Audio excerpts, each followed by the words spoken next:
네, 오늘 윤석열 대통령 기자회견에 대한 기본소득당 비판 기자회견 시작하도록 하겠습니다.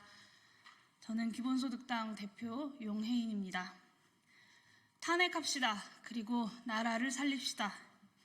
대국민 기자회견이 아니라 대국민 시간 낭비였습니다.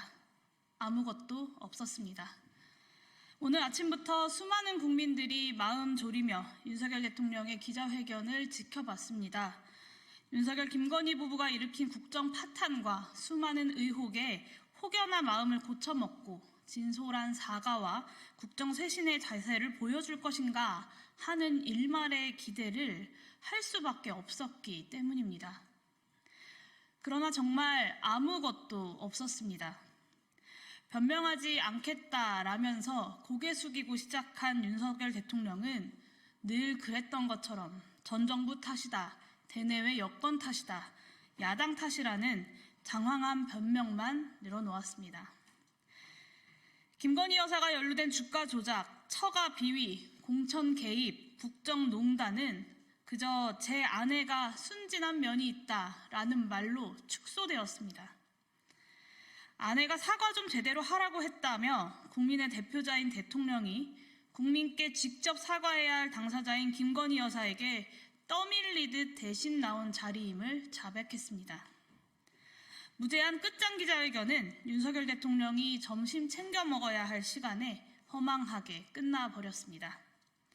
도대체 왜 했는지 알 수 없는 2시간 반 남짓의 기자회견 끝에 국민의 좌절만이 남았습니다.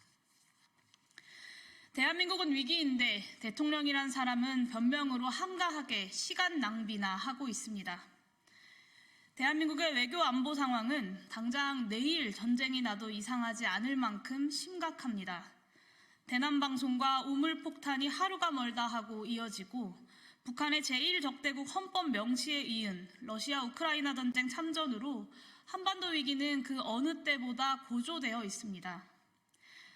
대한민국이 수십 년간 쌓아왔던 실리 중심 외교와 한반도 평화체제 구축을 무너뜨린 장본인이 바로 윤석열 대통령입니다. 그것도 모자라서 윤석열 대통령은 오늘 우크라이나 직접 무기 지원을 배제하지 않겠다라는 입장까지 천명했습니다. 신원식 국가안보실장과 한기호 의원이 우크라이나를 통해 북괴군을 폭격하자라고 불법적 파병 모의를 한 지가 채 한 달이 지나지 않았습니다. 외딴 정권의 위기를 돌파하겠다고 온 국민을 전쟁 위기로 몰아넣는 위험천만한 도박을 지금 벌이고 있는 것입니다. 경제가 기지개를 켜고 있다는 자화자찬은 더 황당합니다. 2024년 정부가 전망했던 경제성장률 2.6%는 이미 불가능해진 지 오래입니다. 글로벌 인플레이션 회복으로 잠시 개선된 수출 지표를 자기 치적으로 포장하는 것도 우습습니다. 정작 민생경제는 부자 감세, 긴축 재정으로 내수 경제가 회복되지 않아서 장기적 침체에 접어들고 있습니다. 윤석열 대통령이 극찬한 트럼프 정부가 들어서면 윤석열식 경제는 살아남을 수도 없습니다. 균형 외교 대신 미국 일변도 외교로 대미 수출 의존도가 높아진 지금 관세 장벽이 심화되면 우리나라의 수출 경제 타격은 불가피합니다. 관세 장벽 심화로 미국 물가가 높아지면 글로벌 고금리 고물가에 다시 직면하게 될지도 모릅니다. 통화정책으로 경기를 관리하기 힘든 상황에 재정정책을 포기한 윤석열 정부가 할 수 있는 게 과연 무엇인지 윤석열 대통령은 이에 관해서 어떤 견해도 덧붙이지 못했습니다. 아니, 문제가 뭔지를 알고 있기는 한지 참으로 의문입니다. 탈탄소 경제 가속 그리고 세계 패권 경쟁 속에서 대한민국의 생존 전략을 구상이나 하고 있는지도 의문입니다. 역시나 압권은 김건희 여사에 관한 입장이었습니다. 박근혜 씨 특검을 했던 대통령이 심지어 공천 개입에 대해서는 8년이나 구형했었던 검사 윤석열이 아내 그리고 자신의 권력을 지키기 위해 특검이 위헌이라고 주장하는 꼴은 눈물겨울 지경이었습니다. 검사로서 평생의 소신 그리고 대통령으로서의 책무보다 아내를 지키는 것이 더욱 우선이었던 것입니다. 앞으로 부부싸움 많이 하겠다. 오늘 김건희 여사를 둘러싼 여러 해법에 관한 질문에 대통령이 국민에게 내놓은 대답입니다. 국정을 그저 자신과 자기 집안의 일 정도로 치부하는 권력의 사유화가 어느 정도인지를 짐작케 하는 대통령의 처참한 인식을 국민은 또다시 목도해야만 했습니다. 심지어 자신과 김건희 여사를 향한 수사를 인권 유린까지 운운하면서 부당하다고 항변했습니다. 정적인 야당 지도자에 대한 정치검찰의 무도한 수사 기소가 2년 가까이 뉴스를 뒤덮고 있습니다. 정치검찰의 무리한 불기소 처분이 국민의 공분을 자아내고 있습니다. 이런 시국에 김건희 여사에 대한 인권 유린을 막겠다는 게 도대체 무슨 말입니까? 오히려 기소 한번 제대로 되지 않고 참고인으로 황제 조사를 받았던 김건희 여사에게 인권 유린을 운운하는 것이 과연 가당키나 합니까? 윤석열식 공정과 상식이 무엇인지 명확해지는 순간이었습니다. 법률가 출신이라는 사람이 일사부재리 원칙을 자기 편한 대로만 왜곡해서 말하는 것도 참으로 가관입니다. 도대체 이런 사람이 어떻게 대한민국의 검찰총장이 될 수 있었는지 대한민국 검찰의 수준이 의심스러울 지경입니다. 김건희 여사는 잘못이 없고 제가 못해서 사과를 하는 거다. 아내가 회견 가서 사과 제대로 하라고 얘기했다. 문제를 딱 짚어주면 그 부분에 대해서 제가 사과하겠다. 장장 140여 분에 달하는 윤석열 대통령의 기자회견은 국민들에게 자괴감만 안겨주었습니다. 정부의 수반이 국민께 드리는 엄중한 사과와 새신의 약속이 아니라 영부인을 향한 공개 프로포즈를 실시간으로 본 것 같은 기분이 듭니다. 프로포즈에는 성공했을지 몰라도 국정 쇄신에는 완전히 실패했습니다.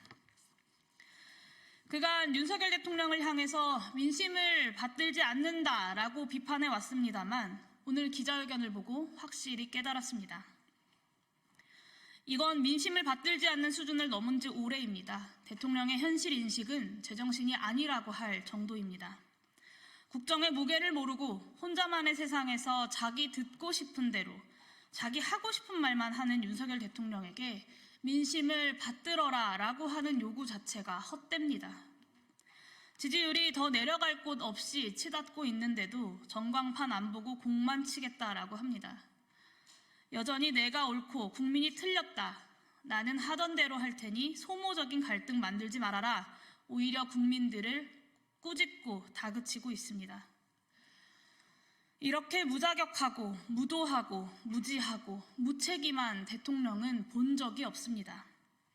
윤석열을 대한민국 대통령으로 만들고자 분골쇄신했던 이준석 전 국민의힘 대표를 비롯한 여당 의원들에게 무의미한 일이라는 것을 알면서도 따져 묻고 싶은 지경입니다. 이런 사람을 도대체 어떻게 대통령 후보로 추천했단 말입니까? 오늘 대통령의 담화를 보면서 스스로 부끄럽지 않았느냐라고 묻고 싶습니다. 140분의 기자회견에서 대통령이 명확하게 밝힌 뜻은 두 가지입니다. 하나는 김건희 특검법 결코 받지 않겠다라는 것입니다.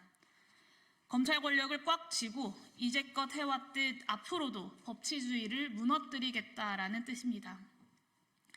입법부의 특검에 대해 이제껏 그랬듯 앞으로도 전혀 존중하지 않고 삼권분립의 질서를 무너뜨리겠다라는 의지입니다.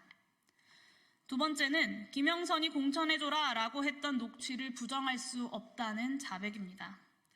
도리어 공천 개입과 국정 개입에 대한 정의를 다시 써야 한다고 주장했습니다. 대한민국 국어사전에 나온 정의를 바꿔서라도 권력을 사유화하겠다는 뜻입니다. 헌법과 법률이 정한 절차를 앞으로도 무시하면서 질주하겠다라는 것입니다. 현실에 대한 객관적인 인식이 없는 지도자, 자신에 대한 자의식만 과잉되어 있는 지도자, 헌법에 대한 자의적 해석으로 법꾸라지처럼 불법과 편법을 자유자재로 활용하는 지도자. 이제는 더 이상 용납할 수 없습니다. 그리고 용납해서도 안 됩니다. 대통령에게 한 톨의 기대도 희망도 걸 수 없게 되었습니다. 이제 남은 것은 탄핵밖에 없다라는 것을 재확인했던 140분이었습니다. 그러니 국민 여러분, 그리고 동료 의원 여러분, 이제 탄핵합시다. 나라를 살립시다. 기자회견 이것으로 마치도록 하겠습니다. 감사합니다.